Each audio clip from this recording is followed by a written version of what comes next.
podemos nosotros como pastores de restauradores de Portillo, matrimonios a punto de separarse, hombres que maltratan física o mentalmente o psicológicamente a sus mujeres?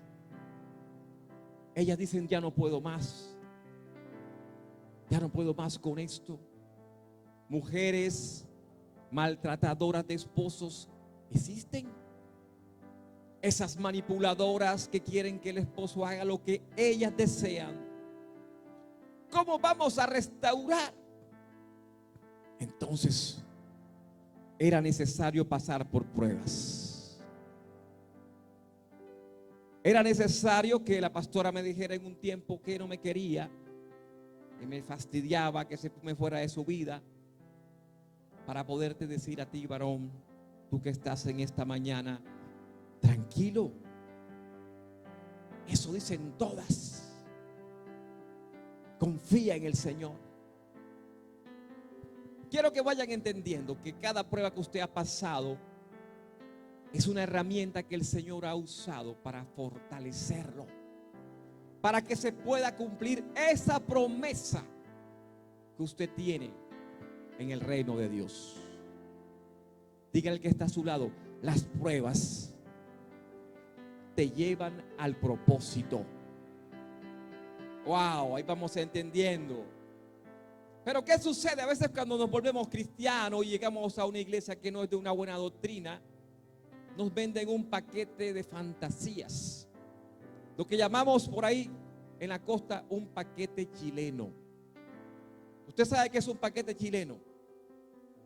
Eso cuando usted ve a la mujer en la calle con buen trasero, buenas curvas, bien bonita, con buenos senos, y cuando se casa se da cuenta que tenía unos panties de esos de esponja. No es mi caso, aclaro. Unos, ¿cómo se dice? Los brasieres estos que resaltan. ¿Cómo es? Magicoup, pestañas postizas, uñas postizas. Y usted dice: wow, me vendieron un paquete chileno, ¿eh? Así pasa. Llegan a la iglesia y les dicen que el Señor los quiere bendecir. Y ciertamente Dios nos quiere bendecir. Aquí todos somos bendecidos. Pero nos venden una doctrina errada de bendición material.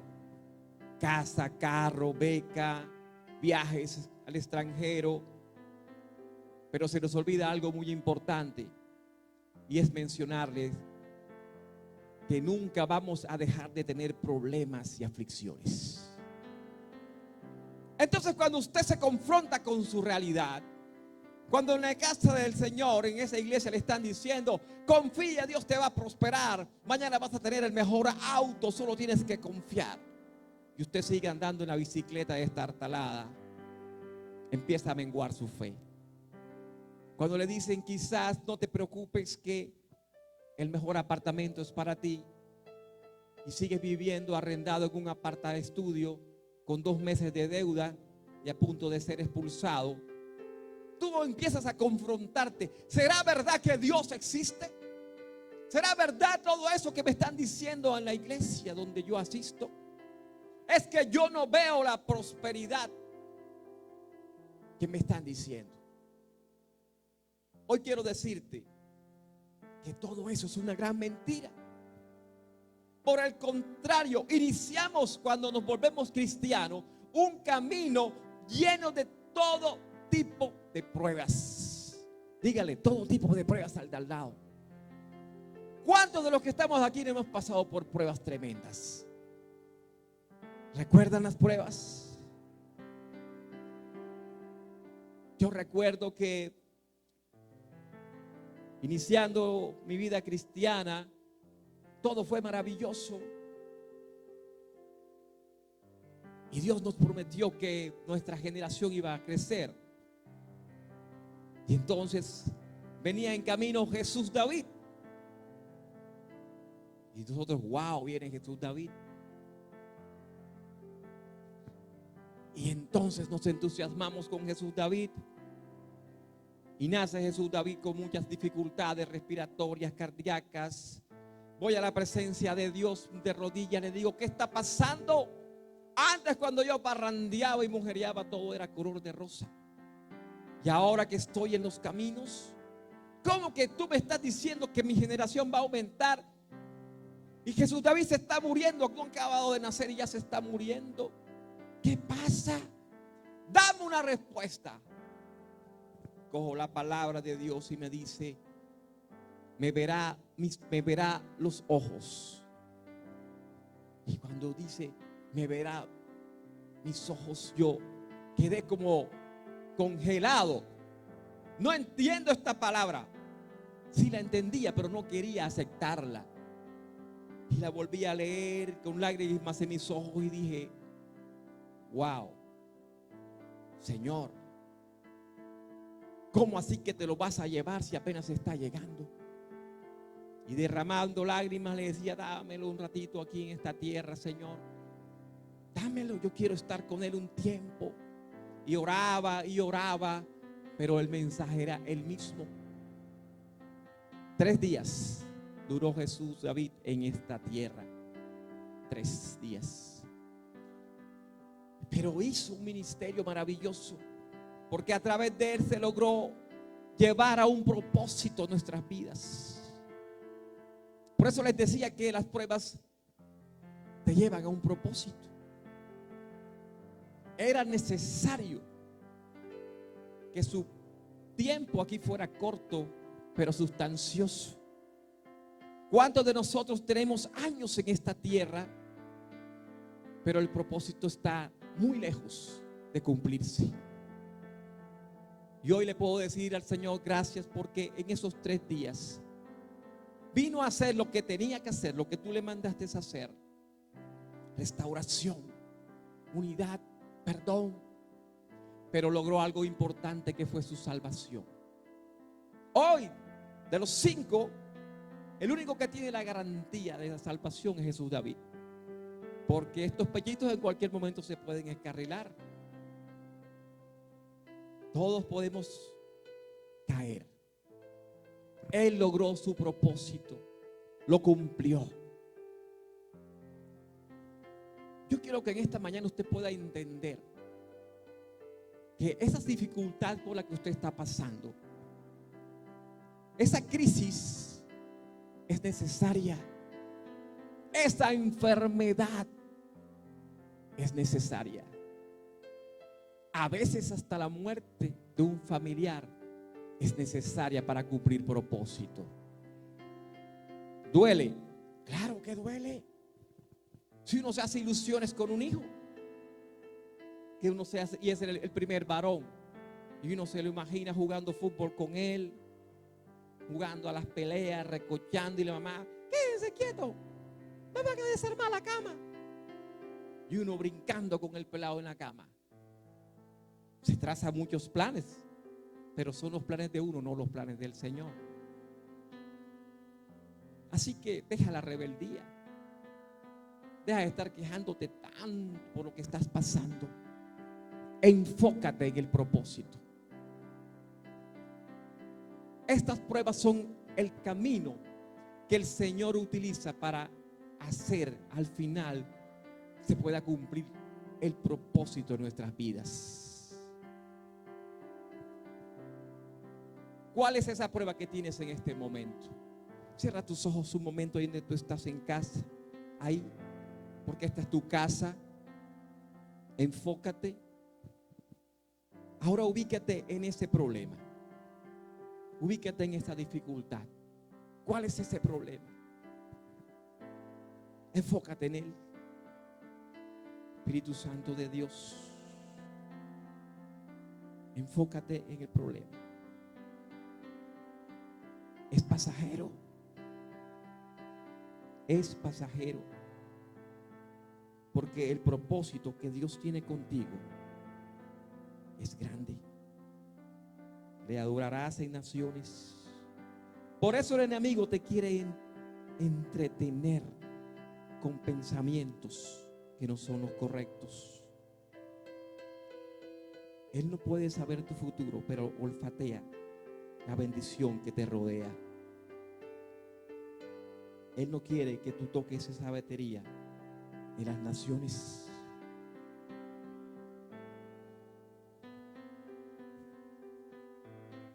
Él no quiere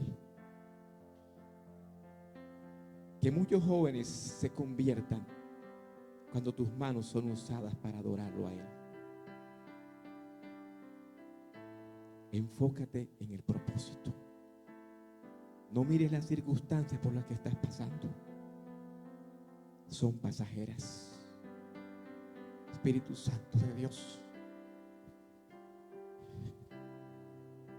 muévete en esta mañana, Espíritu Santo.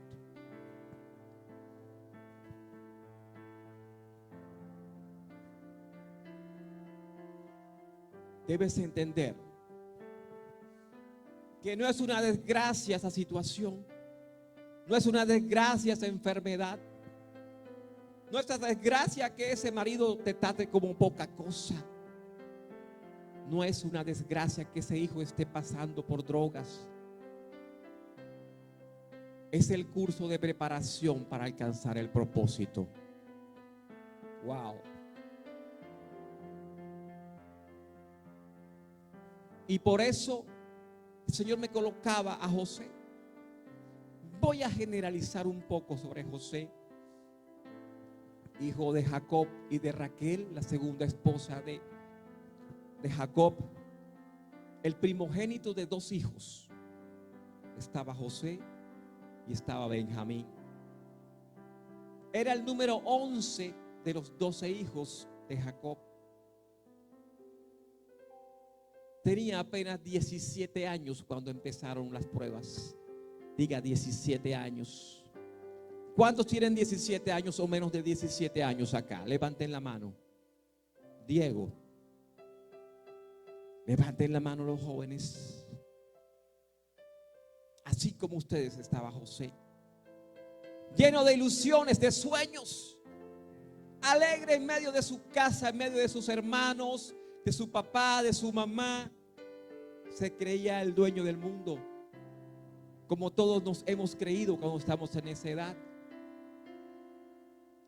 Mujeres, acuérdense cuando tenían esa edad y se creían las más hermosas. Todavía no había llegado ese calvo, pipón, barrigón que las ha hecho infelices. Se creían importantes, ¿verdad? Se sentían llenas. Así estaba José. Dios. Pero llegó la prueba a José. Fue vendido como esclavo por sus hermanos, duro golpe. Luego estuvo en prisión para luego convertirse en el propósito que Dios le había diseñado. Fue gobernador de Egipto. Pero pasó por muchas cosas. Traicionado por sus 10 hermanos. Creo que no hay una cosa que duela más que la propia familia lo traicione a uno, ¿verdad? A veces es necesario. Ese hombre que engañó a 2 hermanas.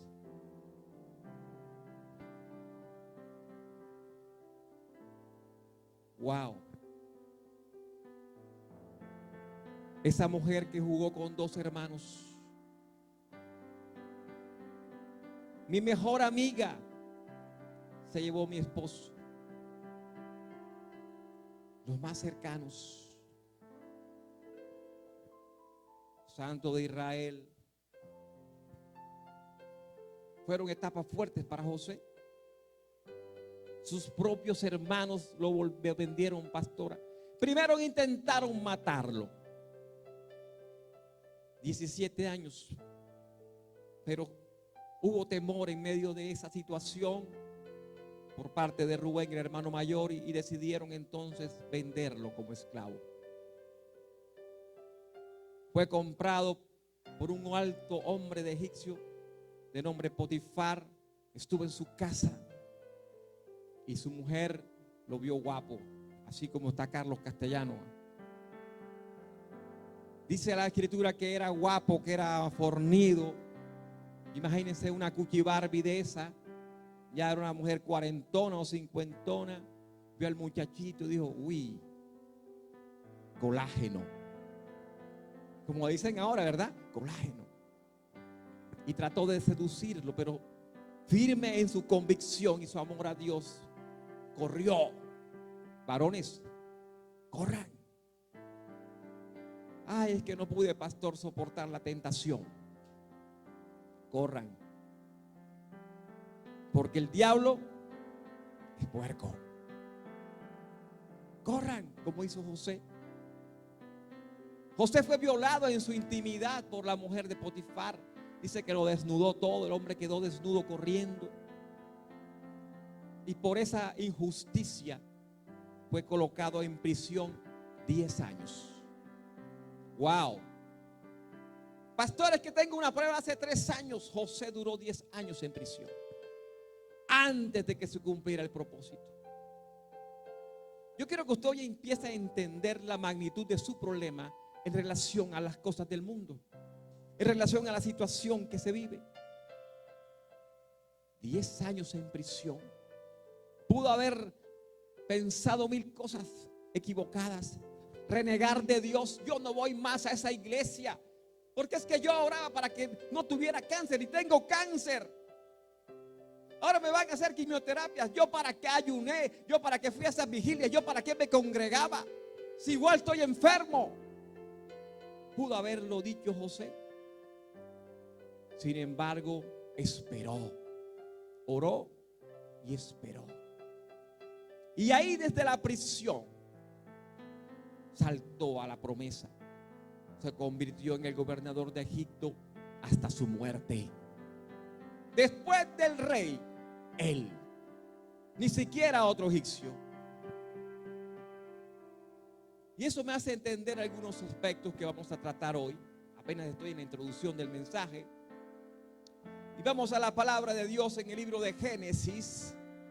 Los invito a que lean Génesis 37, 38, 39. La historia de José es totalmente apasionante. Génesis 37, versos 3 y 4. Lo voy a leer de traducción al lenguaje actual. Dice la palabra en el nombre del Padre, del Hijo y del Espíritu Santo. Jacob amaba a José más que a sus otros hijos, pues había nacido cuando ya era muy anciano. Por eso le hizo una capa o una túnica de muchos colores. Pero sus hermanos, ¿cuáles? Los otros 10 que habían nacido antes, lo odiaban. Diga, lo odiaban. Y ni siquiera le hablaban, pues veían que su padre lo quería más que a ellos. Hay que tener cuidado como padres, porque precisamente cuando quizás concentramos la mirada en uno de nuestros hijos, el resto empieza a sentir celos y se empieza a abrir espacios que no deben existir entre hermanos. Yo le digo a mi hija Daniela, que es la mayor, usted en todo tiempo tiene que ayudar a su hermano. Así esté pasando por dificultades, así se vuelva un sinvergüenza, que no va a pasar en el nombre de Jesús. Usted siempre tiene que ayudar a su hermano. Y en esta mañana te digo, ¿cómo está tu relación con tus hermanos? ¿Por qué no los has ayudado? Ah, pastor, porque es que he insistido varias veces y ellos no cambian. Son tus hermanos. Y hemos sembrado en el corazón de ellos que si hay un pan, mitad y mitad. Todo tiene que ser compartido. Y aun cuando se casen, yo les digo, como uno de ustedes menosprecie o no ayude al otro, yo me voy donde está y les pego su trompa. Porque ustedes tienen que ayudarse siempre. Jacob quizás por los años se entusiasmó con José. Era el primogénito del último matrimonio, estaba enamorado de Raquel. Los hombres nos volvemos bobos cuando nos enamoramos, ¿verdad? Nos volvemos bobitos, hacemos lo que las mujeres digan. Y estaba entusiasmado con José, pero causó dolor. Y no solo le causó daño a los 10 primeros, sino que también enfermó un poco el corazón de José, el cual se sentía orgulloso de lo que el padre le daba. Y en cierta manera José le restregaba las cosas a los otros 10 que tenían rabia, aparte de que era hijo de otra mujer. Y sé lo que se siente cuando papá tiene un hijo por fuera. Por lo general le da como rabia, envidia. Lo primero que dice la gente: ese no es hijo de mi papá, esa no es hija de mi papá. Pero son sus hermanos. Y en esta mañana te quiero decir a ti que estás acá, es el tiempo que te reconcilies con ese hermano que es de papá y no de mamá. También es tu familia. No puedes seguir viendo con rivalidad a ese hermano. Se dice en muchas ocasiones medio hermano, suena feo. Yo sigo pensando que son hermanos. Vuelve a ellos.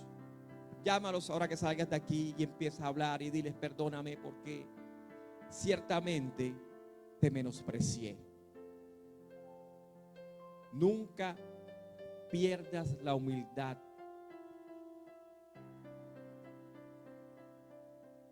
Nunca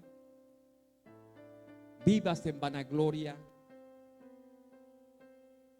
porque puede ser utilizada como instrumento para enfrentar una prueba. No hay nada más difícil, se los digo por experiencia propia, que ser orgulloso y pasar por una prueba. Cuando tú te crees el dueño del mundo, cuando tú crees que te la sabes toda,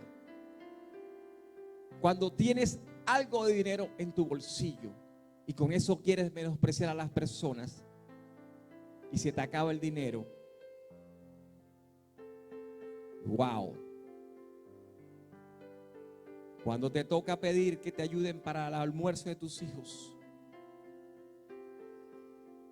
son pruebas difíciles. Ten cuidado con eso, porque al orgulloso Dios lo va a avergonzar para poder cumplir su propósito en la vida de él. Muchos, y yo me incluyo, nos sentíamos los chachos cuando teníamos dinero. ¿Y cómo actúa el Señor con nosotros? Nos corta la parte financiera. Varones de la iglesia, dejen de creer que es en la fuerza de ustedes que van a lograr las cosas. Empresarios de Santa Marta y de esta casa, Dios ha prometido ensanchar sus estacas. Sus negocios serán testimonio de que la gloria de Dios está en sus vidas. Pero no se les olvide que tienen que morir ustedes para que Él haga la obra en ustedes. Aquí no se trata del que más sabe, del que más estudió, del que más experiencia tiene. Se trata del más humilde. Empresario humilde, empresario de éxito. Si no mueres a este orgullo de que tú eres el que más sabes, de que tú eres el mejor, de que tú eres el más correcto, seguirás pasando pruebas. Porque hasta que no te moldes a la estatura del Señor, la prueba va a continuar. Dios te ama. Dios quiere que sea la mejor empresa, pero necesita que tener el mejor gerente. Y el mejor gerente es aquel que es humilde. Diga: yo soy una persona humilde. Wow. Algunos que porque tienen un buen cargo ya se creen los mejores. Sobre todo cuando tienen cargos públicos. Cuando tienen muchos bienes materiales. El mejor carro. Compré una tremenda casa frente al mar. Mire de cosas materiales. Pero ¿qué pasa cuando eso se acaba? Es que tú sales en el carro y te puedes chocar. el mejor esposito del mundo, el más apuesto, el más lindo. La esposa más bella, le he mandado a hacer 50 cirugías. Nadie me la mire. Y resulta que ella termina yéndose con otro. Se te cae toda la estantería. Ten cuidado. Ten mucho cuidado. Por eso en esta mañana, para poder nosotros alcanzar el propósito, tenemos que matar el orgullo. Diga, hoy voy a matar el orgullo. Eso no sirve para nada. Al cristiano el orgullo no le sirve para nada. Cuídese de estar en esa línea de los orgullosos. El pastor no me saludó hoy. Claro, como ahora anda con la que tiene plata. Número 2. Cuídate de contar a todos las promesas que Dios te ha dado. Hay mucha gente que habla más de la cuenta. Dios le da una promesa y se lo quieren decir a todo el mundo. Al cristiano, al que no es cristiano, empieza a escuchar cantidad de comentarios. Guarde eso en su secreto. ¿Qué te ha prometido el Señor? Guarda en lo secreto lo que el Señor te ha prometido. Usted sabe por qué José se ganó de gratis el problema con los hermanos. En el capítulo 37 del 5 al 10 dice la escritura que un día José tuvo un sueño, como todos tenemos sueños. Cuando se lo contó a sus hermanos, ahí pecó. Cuando se lo contó a sus hermanos, ellos lo odiaron aún más. Pues le dijo: anoche tuve un sueño y soñé que estábamos en medio del campo atando el trigo en manojos. De repente mi manojo se levantó y quedó bien derecho, mientras los de ustedes los rodeaban y se inclinaban ante él. Era una promesa de Dios para José, pero no para que llevara el cuento a otro lado. Porque así comienza la historia, con un sueño que Dios le regala a José, y el cumplimiento se da cuando es gobernador de Egipto. Pero él no tenía por qué estar diciendo esas cosas. ¿Cuántas promesas Dios te ha regalado? Guárdalas. Dice además que sus hermanos protestaron. Ahora resulta que va a ser nuestro rey y nuestro jefe, el más chiquitico. Oye, tú no me respetas.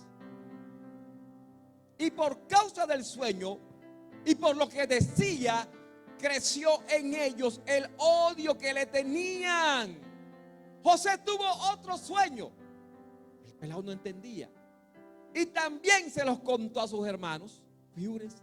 Les dijo: fíjense que tuve otro sueño. Y yo me imagino otra vez el peladito con sus cuentos raros. Y cuenta el cuento y dice: resulta que esta vez el sol, la luna y 11 estrellas, oye bien, se inclinaban ante mí. Cuando se les contó este sueño a su padre y a sus hermanos, su padre Jacob lo reprendió y le dijo: ¿qué clase de sueño es ese? ¿Qué quiere decir que tu madre y tus hermanos y yo mismo vamos a ser tus esclavos? Wow, no era mentira, iba a suceder. Pero tenemos que cuidarnos de contar el cuento. Porque cuando usted cuenta el cuento, muchos intentarán matarte estos sueños. Yo voy a volverlo a repetir. Cuando usted cuenta su cuento, muchos van a intentar matarle su sueño. Van a mortificar para que su propósito no se cumpla. ¿Tú qué vas a hacer? Tú no sirves para eso. ¿Qué va a ser posible? Tú vas a cantar en la iglesia si tú no sabes ni cantar. Wow. La envidia reina en este mundo. Tienes que tener cuidado a quien le cuentas tus sueños. ¿Qué te ha regalado el Señor? Tu precioso tesoro. Ora en la intimidad y dile: Señor, yo confío en que esto se va a cumplir. Señor, yo confío que mi esposo va a volver a tus pies, que él te va a adorar como te adoro yo. Señor, yo confío que ese hijo va a salir de drogas y será un gran evangelista y le compartirá a todos los que están perdidos en el mundo vendiendo drogas, consumiendo drogas, que tú eres rey. Guarda tu sueño, cuídalo, ora en la intimidad, porque la palabra dice que lo que pedimos en la intimidad será revelado, exaltado en lo público. ¿Cuántos dicen amén? Diga amén. El enemigo intentará matarlos y utilizará aún a tu propia familia. Ahora está entendiendo por qué cuando viene al servicio su mamá se levanta y le dice: ya te cambiaron la mente, te están envenenando en esa iglesia, aleluya. Estás entendiendo por qué el marido se pone bravo y te dice: mija, pero vámonos mejor para Selva de Oro, allá en Bonda, tomarnos una cervecita. Nunca te saca, nunca te invita a ningún lado, pero hoy te quiere invitar a Selva de Oro a tomar cerveza. ¿Cuántos han ido a Selva de Oro a tomar cerveza? Pastora, ninguno.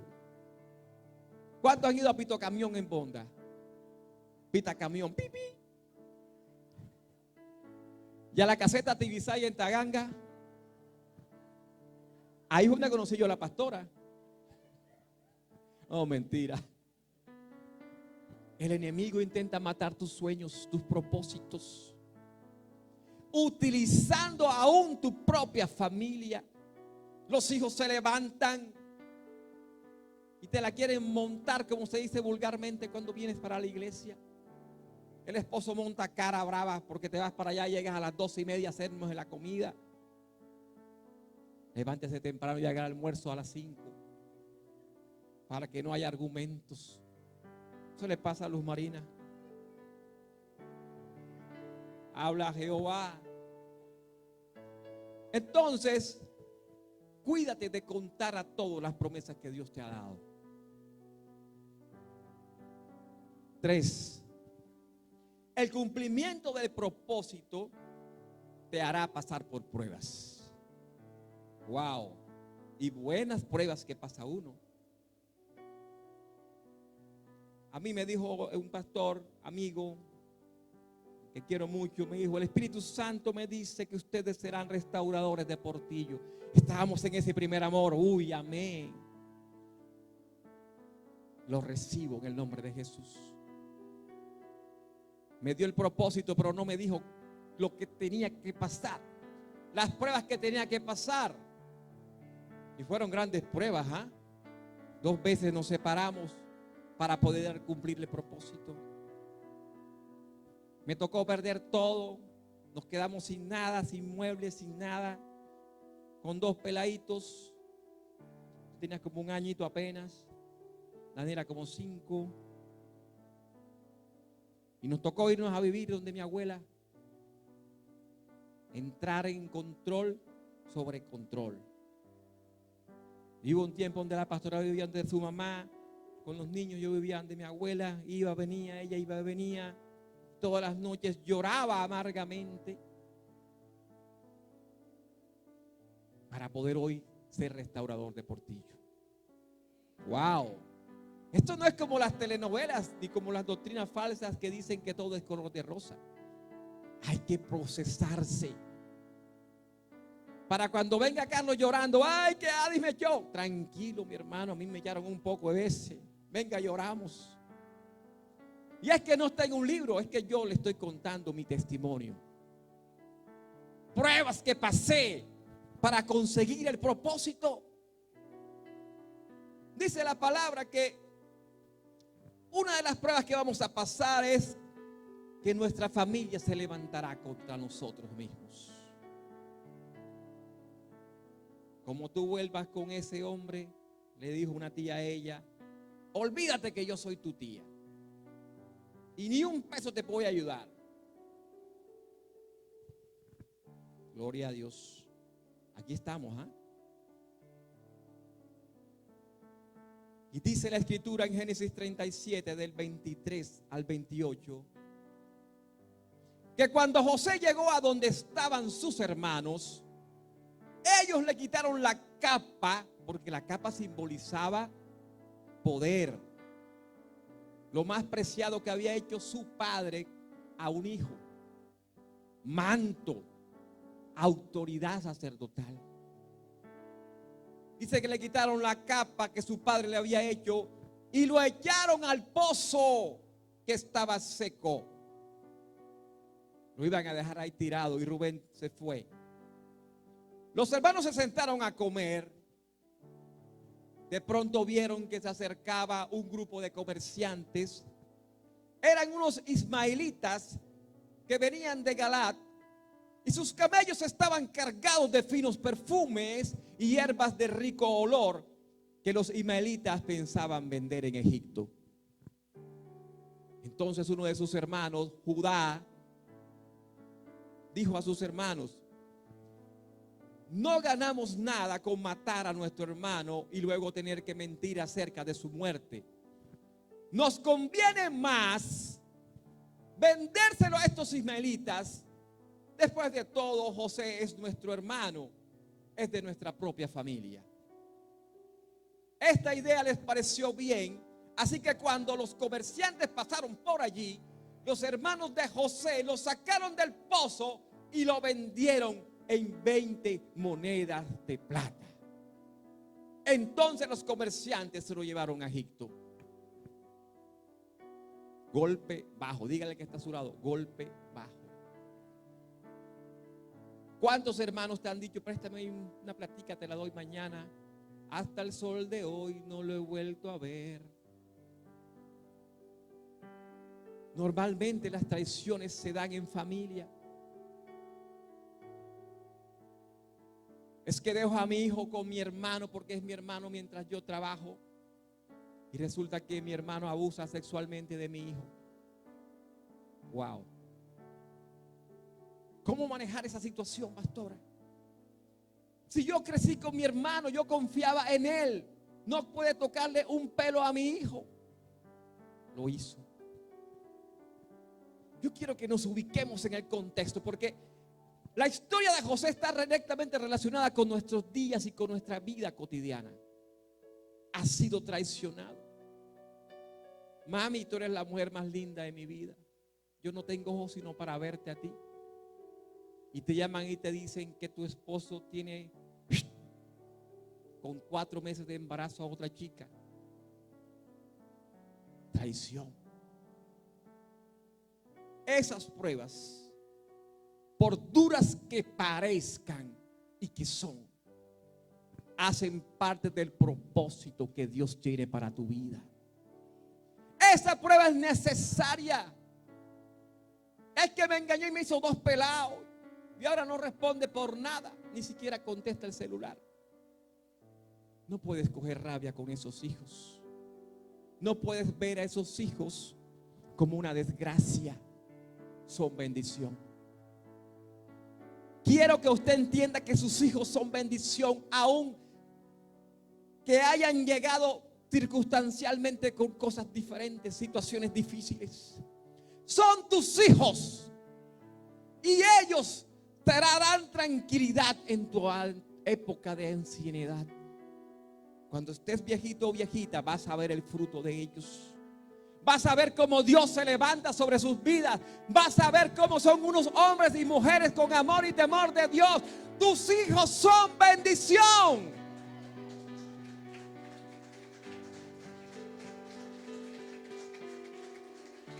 Cuando usted siente que sus hijos le fastidian, dígale: cállate, Satanás, porque son mis hijos. Y el Señor me los regaló y los pagó con precio de sangre. Ame a sus hijos en todo momento y circunstancia. No importa que sea un borrachón, declare que ya no va a tomar más. Número 2, te tratarán como poca cosa. Lo primero es que tu familia te va a traicionar. Eso es una prueba. Otra de las pruebas que va a proceder es que te tratan como poca cosa. En el verso 36 del mismo capítulo 37 dice que cuando los comerciantes llegaron a Egipto, vendieron a José. Lo compró Potifar, que era un oficial del rey Egipto y capitán de la guardia. El niño consentido, el mimado, el primogénito, el de la túnica, el que más papá amaba, ahora se había convertido en un esclavo. Un esclavo que iba a llegar a un lugar a hacer oficio. Lo que no hacía en su casa, ahora le iba a tocarlo hacer en casa ajena. No importa lo difícil que parezca, siempre debes enfocarte en tu propósito. No mires el problema, enfócate en lo bueno que puede salir de ese problema. Yo te lo voy a volver a repetir. No te enfoques en ese problema, en esa prueba. Enfócate en lo que puede salir de ese problema. Enfócate en lo bueno que va a pasar. No mires el problema, enfócate en lo bueno que va a pasar con él. José no sabía qué estaba pasando, pastora. Él solamente decía, ¿y esto qué fue? ¿En qué momento me pasó? Pero se enfocaba en que había un sueño. ¿Recuerdan el sueño que el Señor le regaló a José, verdad? Y él pensaba en ese sueño. Yo no sé cómo va a suceder, pero va a suceder. Yo no sé cómo va a suceder, Johan, pero va a suceder. Tómala para ti. Él lo hará como Él quiera. Solo tienes que creerlo.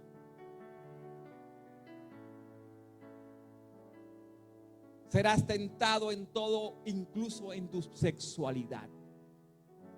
¿Cuántas mujeres le han insinuado situaciones difíciles para conseguir un puesto? Pero salgamos un rato. Dice la palabra del 7 al 20 del capítulo 39. La mujer de su amo se fijó en José, en él, y le propuso: ven, acuéstate conmigo. Ay, qué chévere, ¿verdad? ¿Cuántos de los que estamos aquí no nos hubiera gustado, pastora, que de 17 años, unos pollitos, una Cookie Barbie de esa llena de plata, diga: ven, papi, ven, acuéstate conmigo, te voy a comprar un iPhone 13. ¿Cómo? Mira cómo, enseguida, claro. Pero José, en vez de aceptarle, contestó: mi amo confía en mí. Había fidelidad, principio. Y por eso ha dejado todo a mi cargo. Estando yo al frente de todas sus riquezas, él no tiene más de qué preocuparse. No me ha prohibido nada. Y en esta casa nadie tiene más autoridad que yo. Pero usted es su esposa. Tener relaciones sexuales con usted sería pecar contra Dios. Un hombre de principios, como nosotros, diga, como nosotros somos personas de principios. Y aunque todos los días ella le insistía, todos los días, mujer tremenda, todos los días le insinuaba, él la rechazaba. Un día José entró en la casa para hacer su trabajo. Entonces ella, aprovechando que no había nadie en la casa, lo agarró de la ropa y le exigió: acuéstate conmigo. Pero José prefirió que le arrebatara la ropa y salió corriendo de la casa. ¿Estás oyendo, David? Huye. Entonces ella, al verse con la ropa de José en la mano, llamó a gritos a los sirvientes y le dijo: ¡ay! Miren, este hebreo que trajo mi esposo ha venido a burlarse de nosotros. Se metió aquí y quiso violarme. Pobrecita ella, Pero yo me opuse a gritar. Me puse a gritar con todas mis fuerzas. En cuanto me oyó gritar y pedir ayuda, salió corriendo y hasta la ropa la dejó.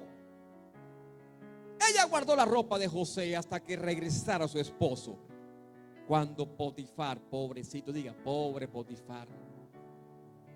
Diga pobre Potifar. Porque yo creo que José no era el primero. Esa era una costumbre que tenía esa mujer. Pobre Potifar. Ay, hombre. Cuando el hombre llega de trabajar ella le contó la misma historia. Ese esclavo hebreo que nos trajiste quiso violarme. Pero cuando empecé a gritar pidiendo ayuda, dejó su ropa junto a mí y salió corriendo de la casa. Ahí viene la prueba. Todo estaba como bien. Bueno, ya no me mataron mis hermanos, me vendieron de esclavo, pero bueno, me ha ido bien aquí, en esta casa. Y viene la prueba, diga, viene la prueba. Al oír las quejas de su esposa, se enojó mucho. Que te perdone yo, que te perdone. Entonces agarró a José y lo metió en la cárcel donde estaban los presos del rey. Diga, lo metió en la cárcel. Parecía que se le iba a componer la vida a José. Bueno, yo estoy aquí en este lugar, estoy como de mayordomo principal, y se va para la cárcel. Y si las cárceles de ahora son feas y son terribles, las de antes eran peores. No había luz, no había pavimento, no habían camas. Imagínese una cárcel de esas características. Muchas pruebas aparecerán como oportunidades. Debes tener mucho cuidado, pues son trampas que el enemigo coloca para sacarte del propósito de Dios. Te están proponiendo un negocio que te vas a ganar 1,000 millones de pesos, pero tienes que facturar 3,000. Ten cuidado. ¿Cuál es esa propuesta que te están haciendo que te puede sacar del propósito de Dios? Dios santo bendito. Jóvenes, no se dejen vender, comprar por un celular. Si papá y mamá no tienen cómo darle ahora las cosas, esperen en Dios. No salgan a hacer locuras. Esperen en el Señor. Mujeres, si estás aburrida porque ese hombre ya no te dice ni que estás bonita, ya no te trata como vaso frágil, pero el de la tienda te está echando piropos, espera en el Señor. No vayas a cometer una locura. ¿Saben algo? No hay algo más terrible que el tiempo, porque él se puede convertir en nuestro peor enemigo. El tiempo se puede convertir en nuestro peor enemigo. Verso 46 dice que José tenía 30 años cuando se despidió del rey y comenzó a viajar por todo Egipto. Ya ahí voy a echar matemática. De 17 llega a Egipto. Es puesto en prisión. Duró 3 años con Potifar. Y luego 10 años en prisión. Wow. Diga, wow. Tu aflicción, ¿cuánto tiempo tiene? ¿Cuánto tiene esa enfermedad? ¿Cuánto tiempo tiene tu hijo en rebeldía? ¿Cuánto estás orando para que ese esposo se convierta? Aquí hubo una hermana que duró 10 años orando por su esposo. Hoy es servidor de la iglesia. ¿Cuántos dicen amén? Muchas voces le dijeron, déjalo. Eso no tiene arreglo. Eso no tiene componte. Aquí está. Gloria a Dios. Así que si su esposo es de los que le echa lengua a los pastores, tranquila.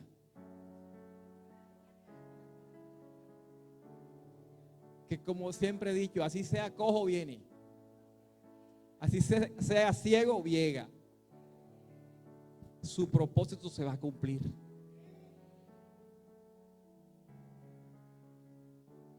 No crean que vaya a ir de pronto llegar así muy feliz, pero él llega. Esta enfermedad por la que está pasando es necesaria para que llegue. Tranquila.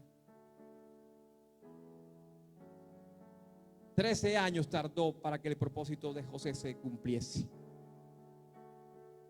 Y pasó por muchas cosas. Muchísimas.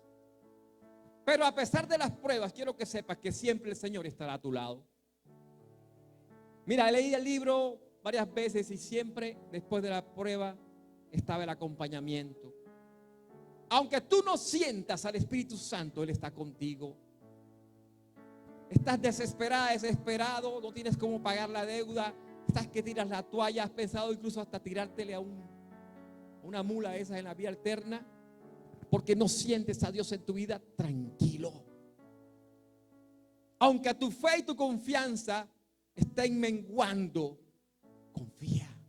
Date un poquito más de espera. Llevo 2 años y nada que consigo trabajo. He metido hojas de vida en todos lados.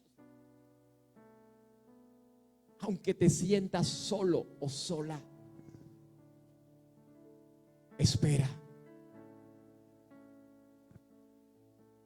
Espera. Habrá señales que su gloria te acompaña. Lo que pasa es que estás tan ansioso y tan preocupado en el problema que no ves la gloria de Dios que está a tu alrededor. Mira lo que pasó en el capítulo 39, versos de 2 al 6. Dice: a José le fue muy bien allí, en la casa de su amo egipcio, pues Dios estaba con él. ¿Quién estaba con José? ¿Quién estaba con José? ¿Y dónde estaba él?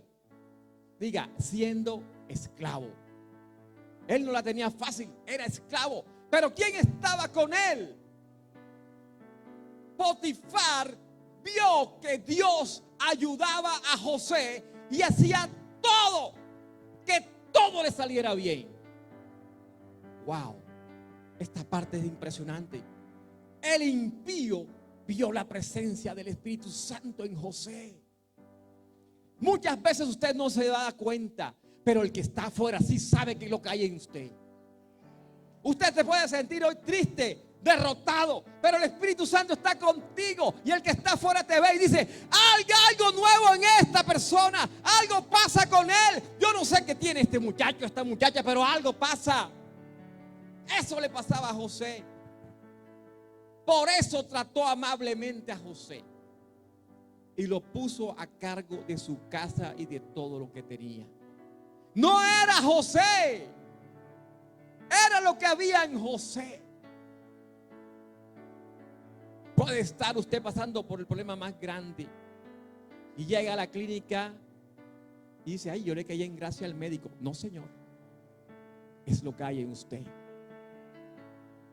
A partir de ese momento y gracias a José, Dios bendijo a Potifar en todo. Y él no se preocupaba ya de nada más que de comer. Wow. La gloria de Dios tocaba al impío por José. Ustedes son valiosos. Esa gloria de José está en nosotros. El Espíritu Santo que estaba con José está con nosotros. Usted tiene que sentirlo, entenderlo, experimentarlo. Es que no es lo que tú sabes ni tu experiencia, es lo que está contigo, lo que transforma.